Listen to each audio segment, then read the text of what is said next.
Assalamualaikum warahmatullahi wabarakatuh. Para mahasiswa yang saya hormati, pada kesempatan kali ini saya akan menyampaikan materi penyajian lisan. Ada 5 sub bahasan yang akan saya sampaikan. Yang pertama pengertian, yang kedua manfaat, yang ketiga metode penyajian, yang keempat jenis-jenis, dan yang terakhir persiapan. Yang pertama pengertian penyajian lisan. Penyajian lisan apa sih?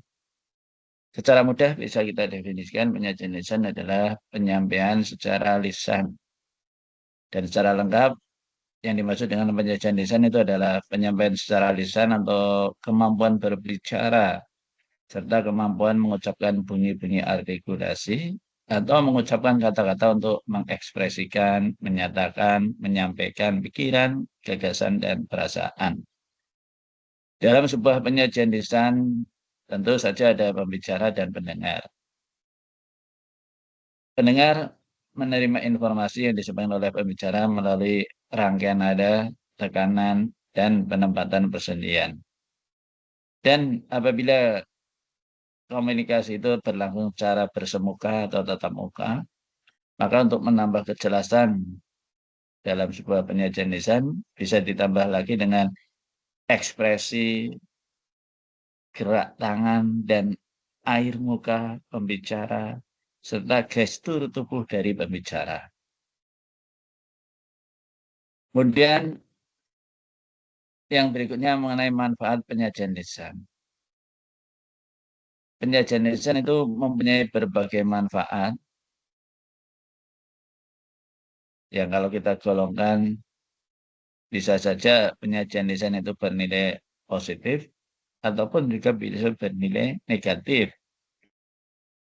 Keterampilan berbicara atau penyajian lisan yang digunakan untuk mengajak orang lain ke arah kebaikan itu tentu saja merupakan manfaat yang bernilai positif.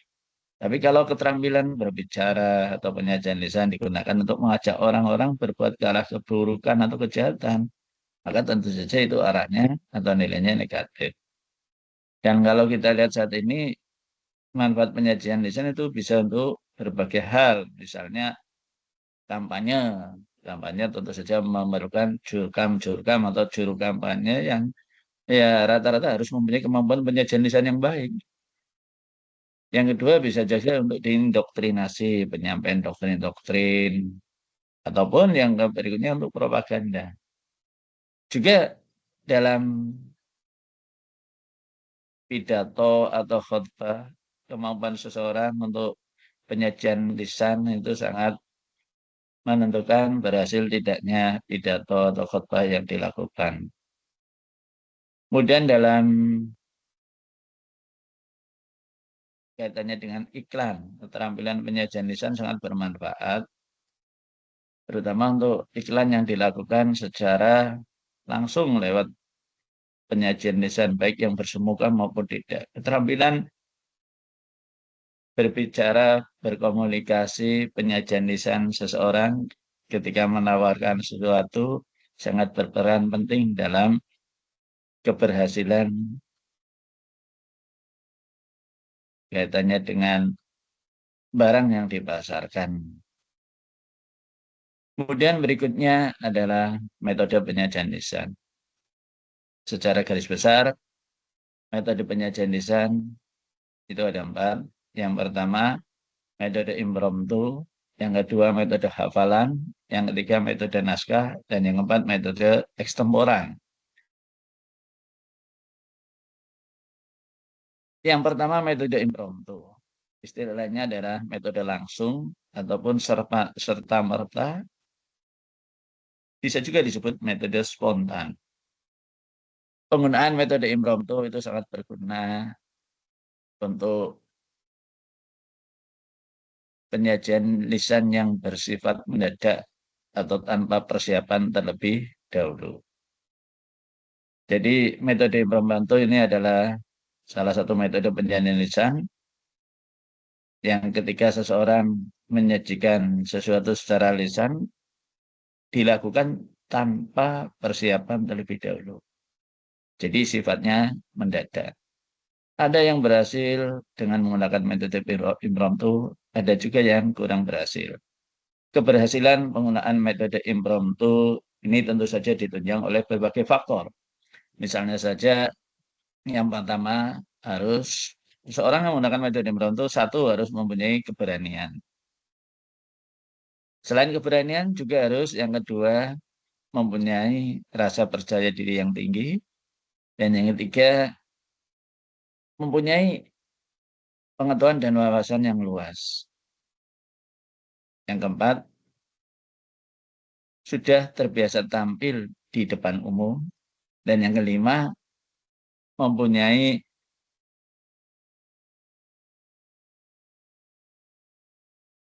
kemampuan untuk menyampaikan sesuatu secara baik, secara lisan.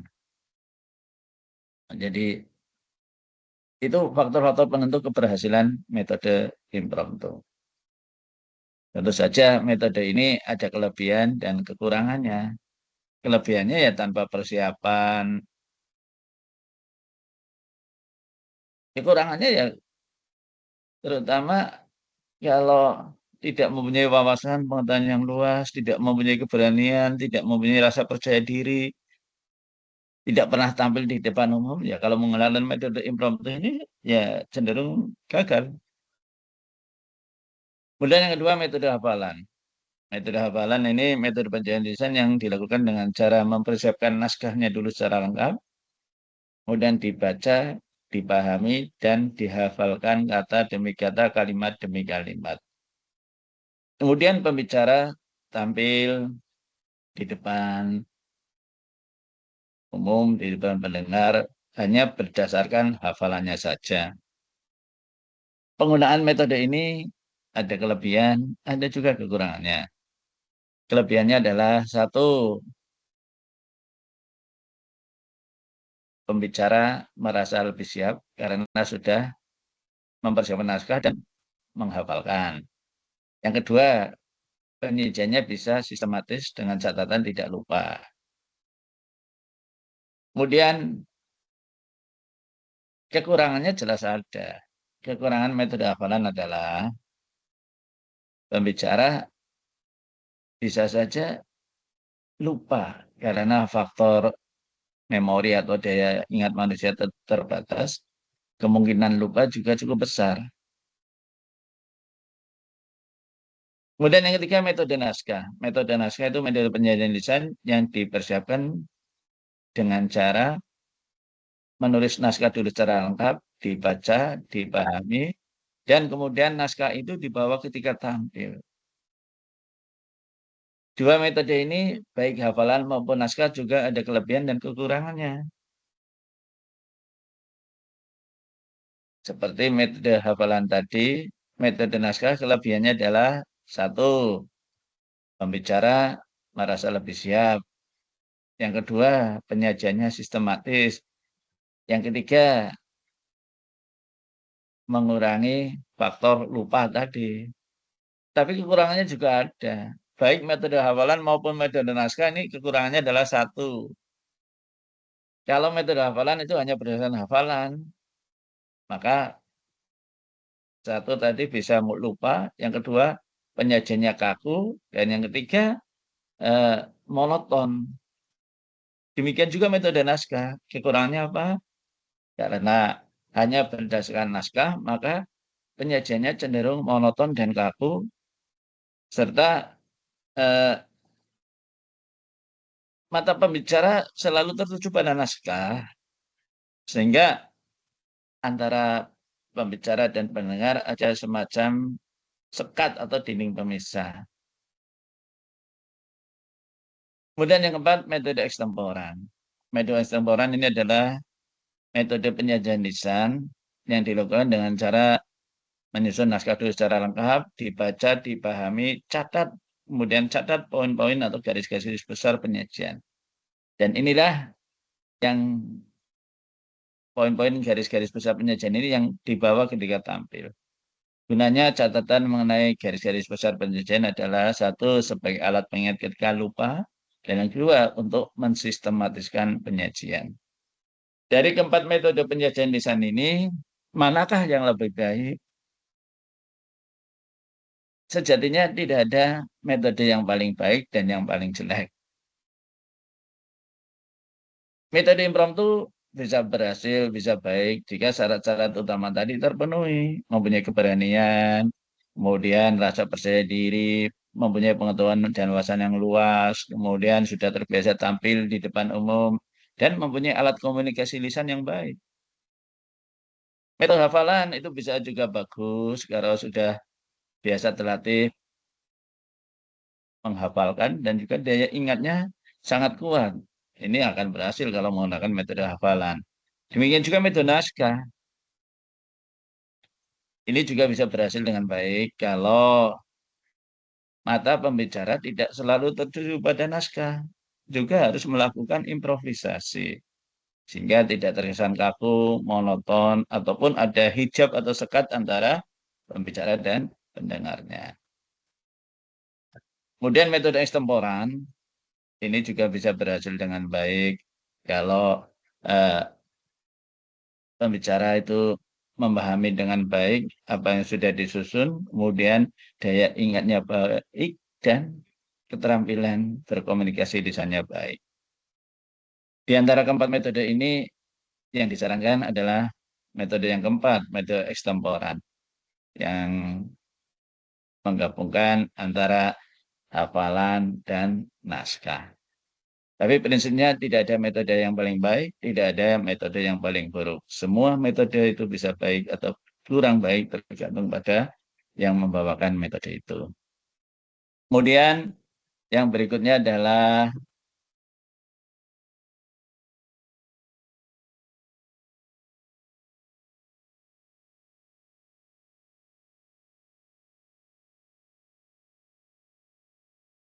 jenis-jenis penyajian lisan.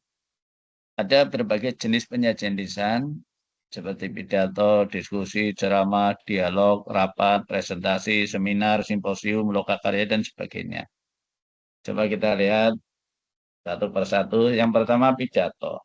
Pidato ini merupakan bentuk komunikasi satu arah, berupa pengungkapkan gagasan dan pikiran pembicara tentang suatu hal kepada banyak orang atau umum, dan tidak mendapatkan tanggapan langsung dari pendengar. Jadi pidato ini cenderung komunikasinya bersifat satu arah. Karena tidak memerlukan tanggapan langsung dari pendengar. Pidato memiliki tujuan untuk mendorong atau meyakinkan pendengar dengan informasi yang diberikan.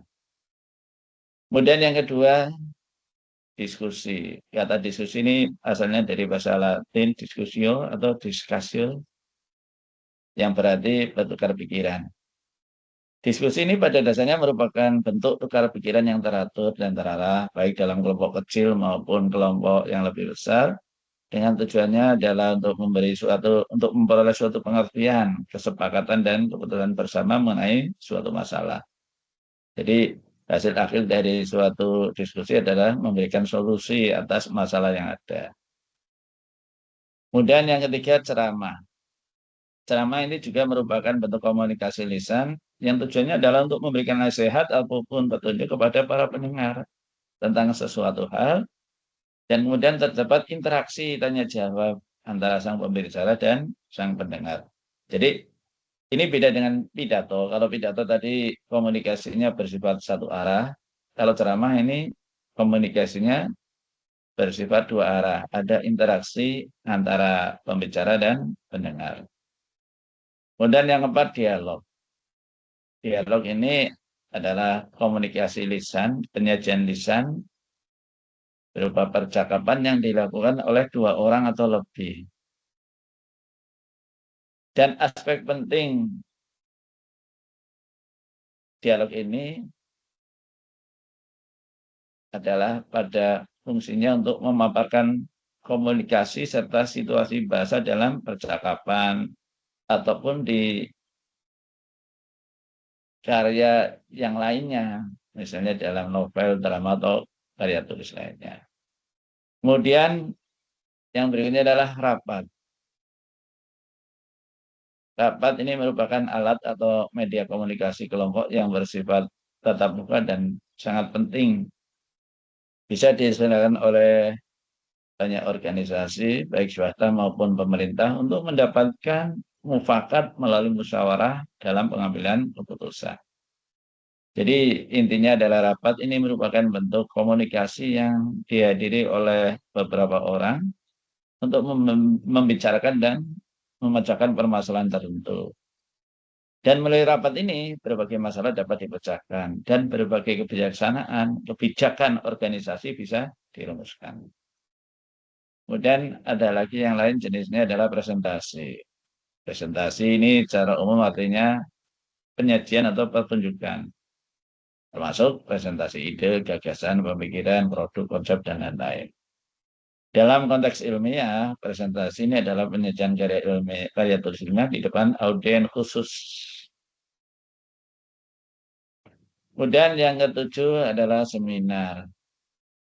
Seminar ini merupakan sebuah pertemuan tempat seorang pakar, peneliti, menyampaikan karya ilmiah yang ditulisnya, disusunnya, dimilikinya kepada para peserta. Kalau kita lihat di KBBI, seminar ini merupakan sebuah persidangan atau pertemuan yang dilakukan untuk membahas sebuah masalah yang berada pada kendali atau di bawah kepemimpinan seorang ahli, bisa jadi pakar, guru besar, ataupun yang lainnya. Tujuan diadakannya seminar tentu saja adalah untuk mencari pemecahan masalah. Oleh karena itulah, pada sebuah seminar akan selalu ditutup dengan sebuah simpulan ataupun keputusan yang didapatkan dari hasil pandangan bersama. Dalam seminar ini terkadang pula diikuti dengan beberapa rekomendasi, saran, ataupun solusi di dalamnya. Kemudian berikutnya simposium. Simposium ini adalah sebuah pertemuan yang di dalamnya terdapat beberapa pembicara yang mengemukakan sedikit pidato mengenai sebuah topik tertentu ataupun mengenai beberapa aspek yang didapatkan dari topik yang sama. Kemudian ada lagi pengertian lain mengenai simposium ini adalah serangan pidato singkat yang dilakukan di hadapan banyak pengunjung dengan satu orang pemimpin. Kemudian ada diskusi panel. Diskusi panel ini merupakan salah satu dari jenis diskusi. Pengertiannya adalah sebuah diskusi yang membahas tentang suatu topik dalam sebuah panel. Panel ini tentu saja bisa terdiri dari beberapa orang, ya bisa 3 sampai 6 orang yang memang sudah dianggap ahli. Diskusi panel juga dipimpin dan dikendalikan oleh seorang moderator yang bisa mengatur jalannya diskusi panel tersebut, sehingga diskusinya akan lebih terarah. Yang terakhir mengenai persiapan penyajian lisan. Beberapa yang perlu dipersiapkan ketika seorang akan menyajikan sesuatu secara lisan. Ini ada 7 langkah. Yang pertama, ketika seseorang akan melakukan penyajian lisan harus mampu menentukan tujuan atau maksudnya. Apa sih tujuannya akan menyampaikan penyajian lisan? Ini perlu ditentukan karena nanti juga berpengaruh dalam pemilihan bentuk yang dimaksud. Maksudnya apa? Misalnya tujuannya adalah untuk menyampaikan kisah, cerita, misalnya mengenai success story, cerita kesuksesan. Itu tujuannya adalah untuk menceritakan, maka seorang pembicara harus membangun wacana lisan yang berjenis naratif. Jadi harus menggunakan wacana narasi. Kemudian ketika akan menyampaikan hasil penelitian, tujuannya adalah untuk meyakinkan orang lain, untuk memperluas pengetahuan, wawasan orang lain, maka wacana yang bentuk adalah wacana eksposisi. Tapi kalau pembicara itu ingin meyakinkan kebenaran pendapatnya kepada pendengar, bahwa pendapatnya itu merupakan yang benar, merupakan solusi dan logis, maka dia harus membangun wacana argumentasi. Dan kalau tujuannya adalah untuk memberi gambaran, untuk mendeskripsikan, maka pembicara harus membentuk wacana atau menggunakan wacana deskripsi. Setelah tujuan atau maksud ditentukan, maka langkah berikutnya menganalisis pendengar dan situasi. Sebelum seorang pembicara tampil, supaya penyajiannya itu bisa berhasil, maka harus mampu menganalisis pendengarnya dulu. Pendengarnya itu misalnya dari sudut usia, apakah kategorinya masih anak-anak, remaja, dewasa, atau lanjut usia. Ini nanti karena terkait dengan topik yang perlu dibawakan itu juga harus melihat pendengarnya, harus menganalisis pendengarnya dulu.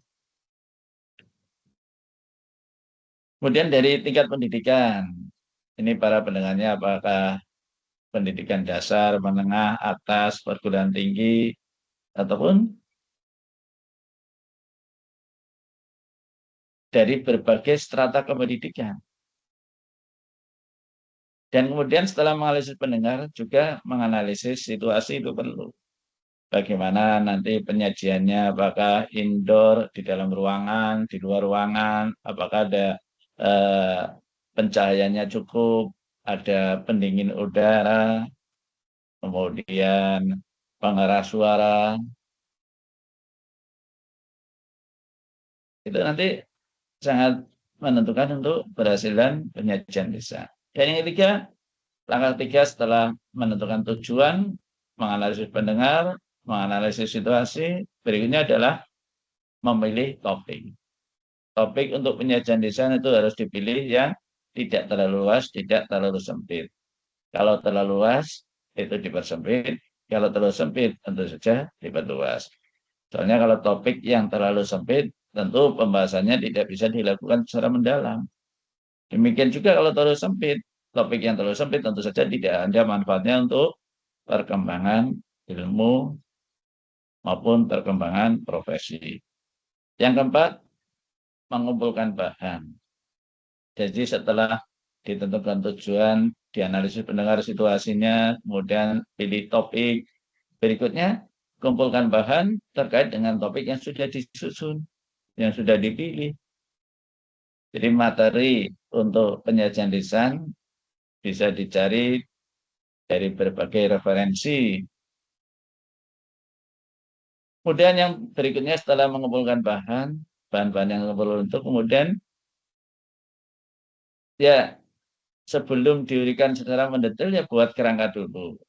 Dibuat kerangka uraian secara sistematis mulai dari bagian awal atau pendahuluan, isi penyajian lisan itu, dan yang terakhir penutup. Setelah kerangkanya dibuat, maka berdasarkan bahan yang sudah dikumpulkan itu, kemudian pembicara bisa menguraikan secara rinci atau mendetail. Karena sudah ada kerangkanya, maka diharapkan uraiannya itu bisa sistematis dan logis. Yang terakhir, persiapan yang terakhir adalah berlatih dengan suara nyaring.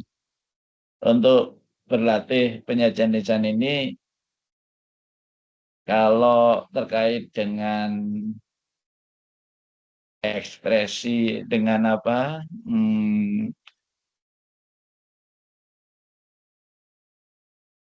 ekspresi, gestur tubuh, gerak-gerik, air muka itu bisa dilakukan dengan cara melihat